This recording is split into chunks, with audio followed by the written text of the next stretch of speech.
सुनिए, ये वेक्टर का आपका चौथा क्लास है और ये चौथा क्लास का फर्स्ट क्वेश्चन है। इसमें आपको कहा गया है कि दिखाएं कि तीनों सदिश परस्पर लंब है। यह पहला सदिश आपको दिया गया है, ये दूसरा सदिश है और ये तीसरा सदिश है।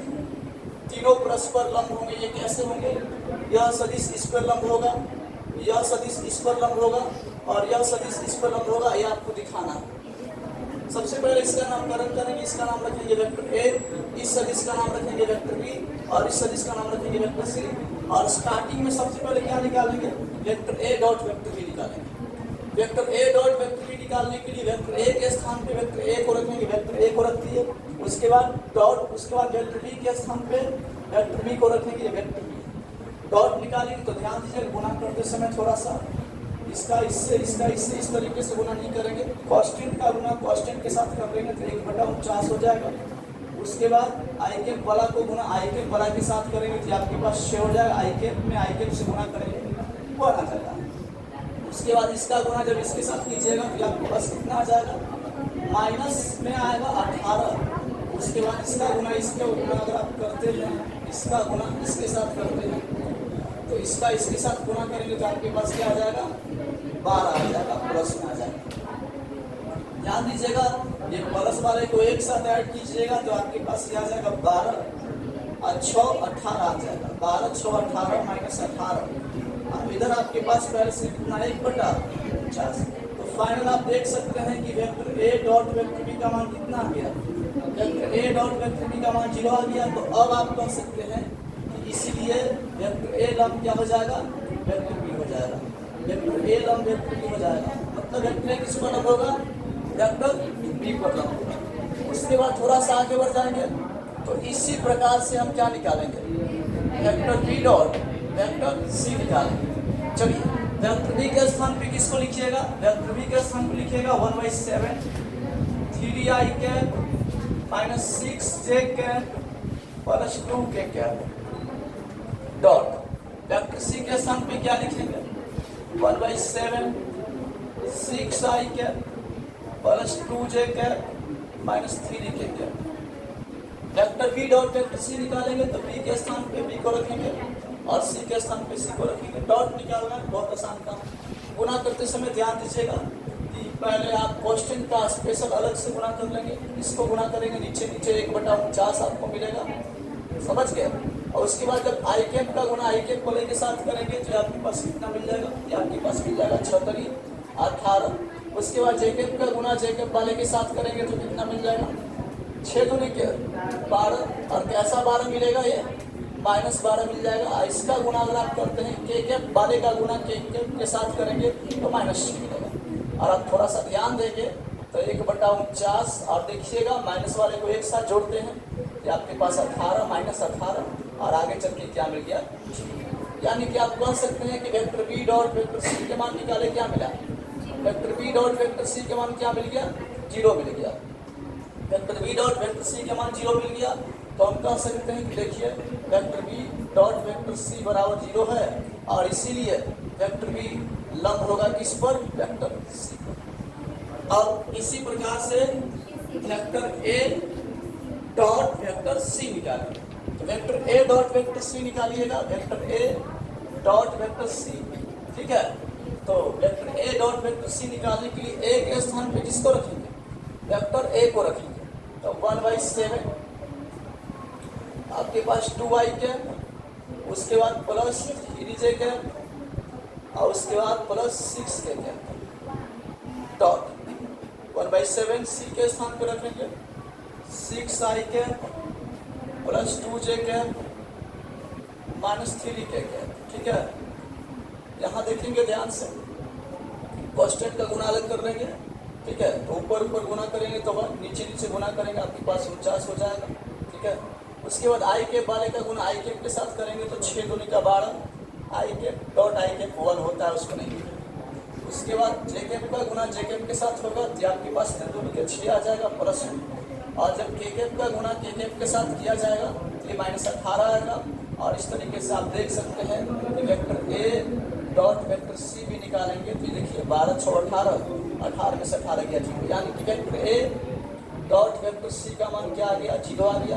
तो हम कह सकते हैं वेक्टर ए लंब है किस पर, वेक्टर सी पर। इस प्रकार से कर सकते हैं। यहाँ हम लोग तीन बात देखें। पहली बात यहाँ पर ये देख लीजिए, वेक्टर ए लंब वेक्टर बी। दूसरी बात वेक्टर बी लंब वेक्टर सी। और तीसरी बात ये देख लीजिए वेक्टर ए लंब वेक्टर सी। और लास्ट में हम ये कह सकते हैं कि अतः तीनों सदिश क्या है, परस्पर लंब, एक दूसरे पर लंब है। यहाँ आप कह सकते हैं कि अतः तीनों सदिश परस्पर लंब है। अतः तीनों सदिश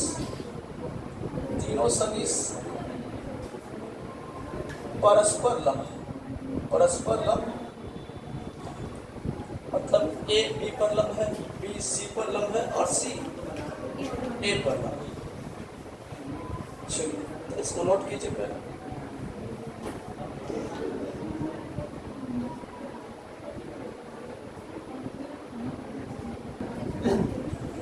ये जो क्वेश्चन है अभी आपको दिख रहा है, यह क्वेश्चन 5 नंबर का प्रीवियस ईयर में का क्वेश्चन है। समझ गए? ये पिछले वर्ष पूछा हुआ, पिछले वर्ष का मतलब ये नहीं हुआ कि जस्ट पहले पूछा है। आप देख लीजिएगा क्वेश्चन में इसके पहले पूछा है, जितना एग्जाम हुआ उसमें देख लीजिएगा। ये 5 नंबर का इंपॉर्टेंट क्वेश्चन है, पूछा हुआ प्रश्न है और काफी बढ़िया क्वेश्चन है। आप लोग बढ़िया से इसको समझिएगा, ध्यान से सुनिएगा इसको। समझ गए? 5 नंबर का क्वेश्चन है, ध्यान दीजिएगा। ठीक है, सुनिए क्वेश्चन, सुन लीजिए। यदि सदिश वेक्टर ए दिया हुआ है, वेक्टर बी दिया हुआ है, वेक्टर सी दिया हुआ है और vector A, vector B, vector C इस प्रकार से है, vector A, vector B, vector C इस प्रकार से है कि vector A plus lambda vector B, vector A plus lambda vector B लंब है वेक्टर सी पर। मतलब दो सदिश यहाँ लंब है। यहाँ पर कौन से दो सदिश लंब है आप लोग बता सकते हैं? यहाँ पर एक सदिश vector A plus lambda vector B और एक सदिश वेक्टर सी एक दूसरे पर लंब है। ध्यान रखिएगा, यहाँ पर दो सदिश एक दूसरे पर लंब है, जिसमें पहला सदिश vector A plus lambda vector B और दूसरा सदिश क्या है, वेक्टर सी है। ये दोनों एक दूसरे पे क्या है, लंब। जो भी सदिश लंब होगा पहले वो सदिश मालूम होना चाहिए। ठीक है, जैसे वेक्टर ए और वेक्टर बी एक दूसरे पर लंब है तो वेक्टर ए दिया हुआ रहना चाहिए, वेक्टर बी हमको मालूम होना चाहिए, तब ना उसके बाद हम जांच करेंगे, या फिर लंब दिया होगा तो हम कॉन्सेप्ट में आगे बढ़ेंगे। समझ गए? तो यहाँ पर जो सदिश लंब है पहले वो सदिश हम लोगों को निकालना पड़ेगा। समझ गए? और उसके बाद लंब दिया हुआ है तो उसका डॉट चलेंगे। क्वेश्चन में पूछा है आपसे लैम्डा का मान, प्रश्न ने कहा है लैम्डा का मान ज्ञात कीजिए अगर दो सदिश क्या है, लंब। सुनिएगा बढ़िया से। सबसे पहले तो आपको जो सदिश दिया हुआ वेक्टर ए, सॉल्यूशन में वो तीनों सदिश आपको लिखना पड़ेगा। वेक्टर ए में आपको दिया है 2i के प्लस 2j के प्लस 3k के। वेक्टर बी में आपको क्या दिया है, वेक्टर बी में दिया है आपको -i के प्लस 2j के प्लस k के। और वेक्टर सी में आपको क्या दिया है, तो वेक्टर सी में दिया है 3i के प्लस j के। तो जो भी डाटा दिया हुआ है उस डाटा को हम लोग क्या करेंगे, ठीक है। और सबसे पहले हम क्या निकालेंगे, तो वो दो सदिश निकालेंगे जो एक दूसरे पर क्या है, लंब है। तो एक सदिश तो निकालना नहीं, पहले से ही दिया हुआ है, मैं रूप से इसको निकालते हैं। तो सबसे पहले आपका काम होगा कि vector A plus lambda vector B निकालें। सबसे पहले आपको ये निकालना पड़ेगा, vector A plus lambda vector B निकालना पड़ेगा। और मेन समस्या कैलकुलेशन इसी है। इसको अगर आप ठीक से निकाल लेते हैं, कैलकुलेशन ठीक कर लेते हैं, तो आगे लैम्डा का मान निकालना है बहुत आसानी से निकल जाएगा। ध्यान दीजिएगा, देखिए वेक्टर ए के स्थान पे वेक्टर ए को लिखिएगा 2i के प्लस 2j के प्लस 3k के। समझ गए? उसके बाद प्लस लैम्डा है, लैम्डा दे देंगे। वेक्टर बी के स्थान पे वेक्टर बी को लिखेंगे। ध्यान दीजिएगा, वेक्टर बी -i के प्लस 2j के प्लस, इतना आपको करना है। ध्यान से सुनिएगा, मैं रूप से इसी को समझना ज़्यादा कैलकुलेटिव है। ठीक है, अब सुनिए बढ़िया से। 2i के प्लस 2j के प्लस 3k के, इसको ना आप लैम्डा से पहले गुना कर दीजिए। इन सबको क्या कर दीजिए, लैम्डा से गुना कर दीजिए। अब हम गुना क्यों कर रहे हैं वो आपको हम आगे बताएंगे। ठीक है, तो गुना कर दीजिएगा तो शायद ही हो जाएगा आपके पास माइनस लैम्डा आई के, और आपके पास प्लस इसके साथ गुना कीजिएगा तो 2 लैम्डा j के, और उसके बाद प्लस इसके साथ गुना कीजिएगा तो लैम्डा। समझ गए? इतना के बाद क्या करना है, आप देख सकते हैं आई कैप दो जगह पर है, आई कैप दो जगह पर है, उसको एक जगह पर लाना है, कॉमन ही करना पड़ेगा। जे कैप दो जगह पर है, उसको एक जगह पर लाना है, तो क्या करना पड़ेगा, कॉमन ही करना पड़ेगा। और के कैप भी दो जगह पर है, उसको एक जगह पर लाने के लिए कॉमन करना पड़ेगा। तो थोड़ा ध्यान दे देंगे, ध्यान से देखेंगे तो इसमें और इसमें थोड़ा देख लेंगे बढ़िया से। अगर हम आई कैप को कॉमन कर लेते हैं, अगर हम आई कैप को कॉमन कर लेंगे, जरा सोच के बताइए क्या बचेगा। यहाँ से तो 2 बचेगा और यहाँ से क्या बचेगा, माइनस लेम्डा। उसके बाद हम क्या करेंगे, जरा ध्यान से देखिएगा। उसके बाद हम क्या करने वाले हैं, हम जे कैप को कॉमन करने वाले हैं, जे कैप। तो थोड़ा सा सुनिएगा, जे कैप को जब हम कॉमन करेंगे तो यहाँ बचेगा 2 और यहाँ क्या बचेगा, 2 लेम्डा बचेगा। समझ गया, जे कैप को कॉमन करेंगे तो 2 + 2 लेम्डा बचेगा इस तरीके से, क्योंकि जे कैप बाहर जाएगा तो यहाँ 2 बचेगा और ये बाहर चला गया तो 2। उसके बाद क्या कीजिएगा, के कैप को कॉमन कीजिएगा, तो के कैप को कॉमन कीजिएगा तो यहाँ आपके पास बचेगा 3, आप प्लस यहाँ से बाहर जाएगा तो इस तरीके का फॉर्म आपको लाना है हर हालत में। आई कैप 2 जगह रहेगा, कॉमन करके एक जगह ला दीजिएगा, कॉमन हो जाएगा यहाँ से, तो बचेगा यहाँ 2 और यहाँ आपके पास माइनस लेम्डा बचेगा। इसी टाइप से जे कैप आप देख सकते हैं 2 जगह पर है, कॉमन कर लेंगे जे कैप को, यहाँ बचेगा 2, यहाँ बचेगा 2। इसी टाइप से के कैप को कॉमन, समझ गए। जिस फॉर्म में vector A plus lambda vector भी आ गया है, उस फॉर्म में लाना ही पड़ेगा आपको हर हालत में, ठीक है। अब सुनिएगा बढ़िया से, ध्यान से देखिए। प्रश्न आपको क्या बोला है, प्रश्न बोला है ना कि vector A plus lambda vector भी जो है, vector A plus lambda vector भी लंब है। Vector A plus lambda vector भी क्या है, लंब है। और ये लंब है किस पर, वेक्टर सी पर। Vector A plus lambda vector भी लंब है और ये लंब किस पर है, वेक्टर सी पर। फिर आप सोच के बताइए कि अगर ऐसी बात है, अगर ऐसी बात है तो क्या vector A plus lambda vector B का डॉट अगर हम वेक्टर सी के साथ निकालें तो क्या मिलना चाहिए, 0 मिलना चाहिए। Vector A plus lambda vector B लंब है वेक्टर सी पर, तो vector A plus lambda vector B का डॉट अगर हम सी के साथ निकालेंगे तो क्या मिलेगा, 0। अब इसी में हम थोड़ा आगे बढ़ जाएंगे, तो पहले इसका मान रखेंगे। इसका मान आपके सामने आया हुआ है और वह मान आप देख सकते हैं, यही मान vector A plus lambda vector B का मान यही है और vector A plus lambda vector B का मान आपको रखना है। तो vector A plus lambda vector B का मान रखेंगे तो क्या लिखेंगे, ध्यान दीजिएगा, 2 माइनस लेम्डा आई कैप, उसके बाद प्लस 2 + 2 लेम्डा जे कैप, उसके बाद प्लस 3 प्लस लेम्डा जे कैप। ये अभी आपके सामने क्या है, vector A plus lambda vector भी है, इसको ब्रैकेट में रखना अति आवश्यक है, इसको ब्रैकेट में रखेंगे और डॉट डॉट। उसके बाद क्या होगा, वेक्टर सी। तो वेक्टर सी कहाँ है आपके पास, बताइए। वेक्टर सी आपके पास यहाँ दिया हुआ है, क्या है, 3i कैप प्लस जे कैप। उम्मीद करते हैं यहाँ तक काफी बढ़िया समझ, कैसे हम, चलिए आगे देखते हैं। देखिए ध्यान से, तो इधर आपके पास क्या है, 0। आप देख सकते हैं, इसका मान रखेंगे, इसका मान रखेंगे, आई के बल में क्या है, 0। ध्यान दीजिएगा। अब बताइए, जब गुना आप कीजिएगा तो आई कैप वाला का गुना किसके साथ किया जाएगा, आई कैप वाला का गुना किया जाएगा आई कैप वाले के साथ, यस या नो, जरा सोच के बताइएगा। 2 माइनस लेम्डा इंटू आई कैप का गुना करेंगे, डॉट करेंगे, किसके साथ डॉट करेंगे, 3d आई कैप के साथ डॉट करेंगे। उसके बाद बताइए जे कैप वाला का गुना किसके साथ कीजिएगा, तो जे कैप वाला का डॉट निकालेंगे जे कैप के साथ, यस या नो। तो बताइए जे कैप वाला आपके पास है क्या, तो 2 + 2 लेम्डा जे कैप और डॉट निकालिए किसके साथ, जे कैप के साथ। के कैप नहीं है, गुना करने से फायदा है नहीं, बराबर में केवल 0 लिख देंगे। अब बताइए कि आप आई कैप डॉट आई कैप निकालते हैं तो 1 ही आएगा। इसको ऐसे लिख सकते हैं, 3 × 2 माइनस लेम्डा आई इंटू 1 किसके लिए, आई कैप डॉट आई कैप के लिए, प्लस। ध्यान देंगे, इसको 2 + 2 लेम्डा ही छोड़ेंगे, क्योंकि जे कैप डॉट जे कैप का जो मान है वो 1 ही आएगा, समझ गए। अब इधर आपके पास 0। अब आप इसको गुना करते हैं, 3 दूनी का कितना हो जाएगा, 6 और माइनस 3 लेम्डा, उसके बाद प्लस आपके पास 2 + 2 लेम्डा है, इसके बाद आपके पास ध्यान दीजिएगा, ये 6 और 2 कितना हो जाता है 8, और ये आपके पास चला जाएगा तो कितना आएगा बता सकते हैं? ये आपके पास आएगा minus lambda I equal to 6। समझ गए? थोड़ा सा आगे बढ़ जाइएगा तो लेमडा के मान कितना मिल जाएगा बताइए? लेमडा के मान कितना मिलेगा? इस तरफ लेमडा चला जाएगा तो क्या मिल जाएगा? 8 मिल जाएगा। लेमडा का मान क्या हो जाएगा? 8। और इस प्रश्न का ये राइट आंसर। बड़ा क्वेश्चन था, 5 नंबर का क्वेश्चन था, तो मेहनत भी 5 नंबर राइट इसमें होगा।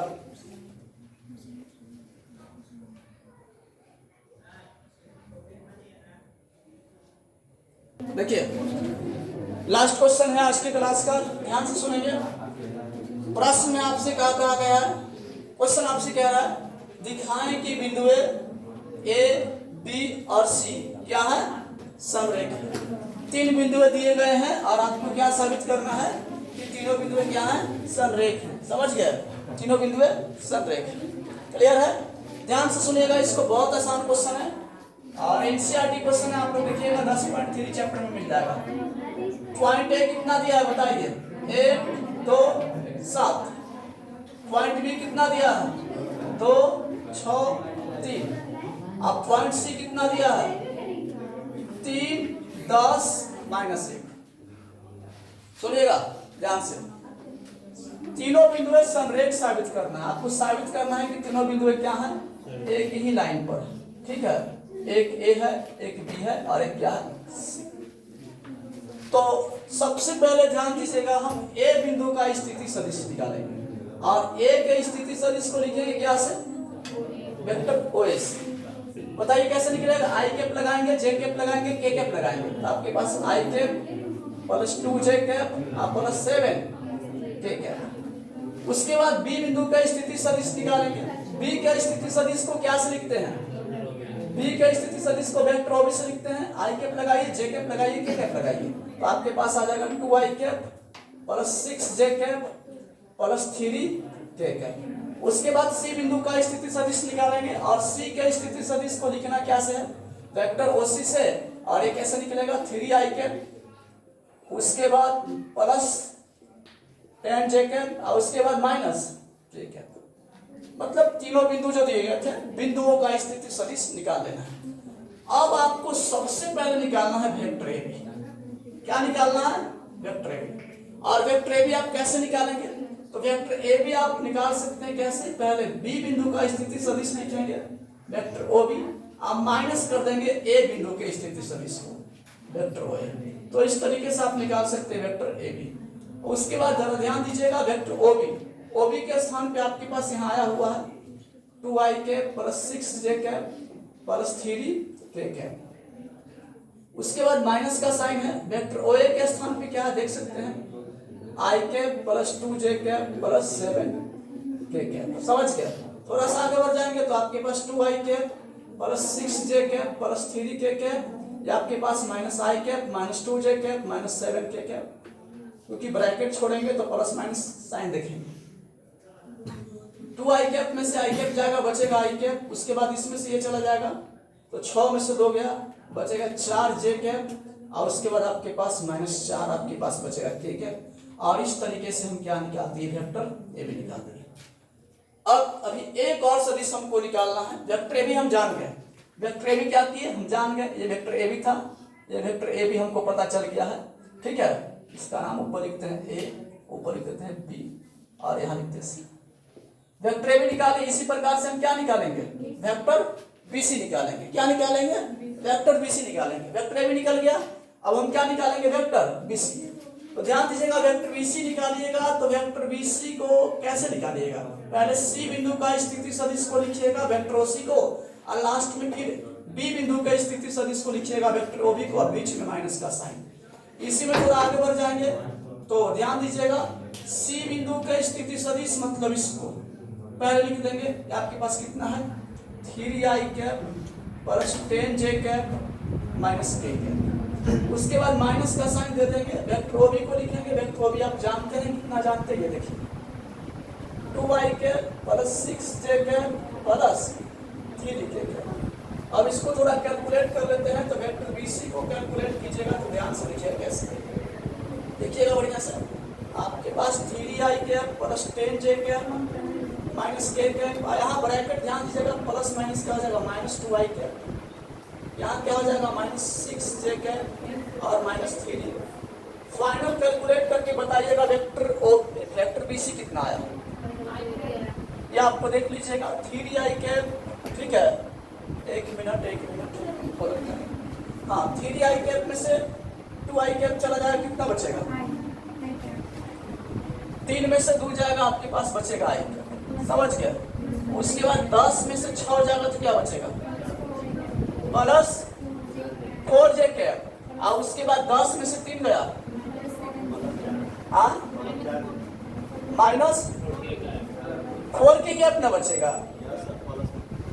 अरे यहाँ देखिए ना, ये बड़ा हम ये बड़ा देखिए, ये बड़ा हम करते थोड़ा सा मिस्टेक करते, समझ गए, माइनस 4k कैप। अब आप बताइए सोच के, वेक्टर AB को जरा ध्यान से देखिए, हम निकाले वेक्टर AB, और उसके बाद आप देखिए किसको, वेक्टर AB के बाद किसको देखेंगे, वेक्टर BC को देखिए।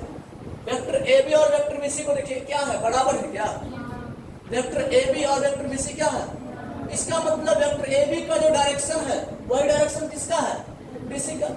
वेक्टर AB का जो डायरेक्शन है वही डायरेक्शन किसका है, BC का। वेक्टर AB का जो डायरेक्शन है वही डायरेक्शन किसका है, वेक्टर BC का। तो हम कह सकते हैं कि देखिए वेक्टर AB अब बराबर क्या आ गया, वेक्टर BC। यस या नो, डायरेक्शन सेम है दोनों का, इसीलिए हम कह सकते हैं कि दोनों क्या है, समानांतर होगा। वेक्टर AB समानांतर कौन होगा, BC, क्योंकि डायरेक्शन सेम है तो क्या होगा, समानांतर। क्लियर। लेकिन साबित क्या करना है, संरेख साबित करना है। तो सुनिए इंपॉर्टेंट बात देखिए, हम आपसे कहें कि दो सदिश है, एगो AB और एगो BC है। एक सदिश AB है, ठीक है, और एक सदिश BC है, और दोनों सदिश क्या है, समानांतर है। तो क्या आप ऐसा फिगर बनाइएगा, हम कहें कि दो सदिश है, एक वेक्टर AB है और एक सदिश वेक्टर BC है, दोनों क्या है, समानांतर है, ऐसा फिगर आप नहीं बना सकते, क्योंकि इसका एंडिंग पॉइंट और इसका फर्स्ट पॉइंट मैच होना चाहिए। तो फिगर बिल्कुल इसी प्रकार से बनेगा, समझ गए। क्योंकि अगर दो सदिश समानांतर हैं और उनका एक बिंदु उनमें मैच कर रहा है तो कंफर्म फिगर इसी प्रकार से बनेगा। तो इस प्रकार से आप कह सकते हैं कि तीनों बिंदु क्या है, संरेख। या आप ऐसे कह सकते हैं, संरेख का डिफिनेशन में भी बताए थे कि अगर कोई भी दो सदिश का डायरेक्शन सेम रहेगा तो वे दोनों सदिश क्या कहलाएंगे, संरेख कहलाएंगे। संरेख का डिफिनेशन यही होता है, दो सदिश का डायरेक्शन सेम होगा संरेख कहलाएगा, दो सदिश का डायरेक्शन विपरीत होगा तब भी संरेख कहलाएगा, समझ गए। तो आप इस प्रकार से कह सकते हैं कि वेक्टर A, B और C, अतः A, B तथा C क्या हो जाएंगे, संरेख होंगे, समझ गए। ये आपको साबित करना था, इसको नोट कर लीजिएगा। और इस वीडियो में इतना ही, मिलते हैं अगले वीडियो में।